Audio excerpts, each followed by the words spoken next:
How to send stickers in iMessage. Hey everyone, welcome back to the channel. If you are new here, don't forget to hit the subscribe button and turn on the notification bell to not miss any updates. So, do you want to make your messaging more fun by sending in stickers? Then you're in the right place. I'll show you how to do it. Let's dive right in.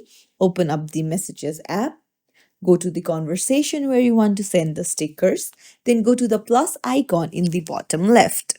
There you'll see the stickers option, just tap on it, and then there are various stickers that you can choose from. So just choose the one that you want to send, just tap on it, and then just tap on the blue arrow. And then it will get sent. It's as simple as that. If you found this tutorial helpful, don't forget to like and subscribe to our channel for more tips and tricks. Thank you for watching.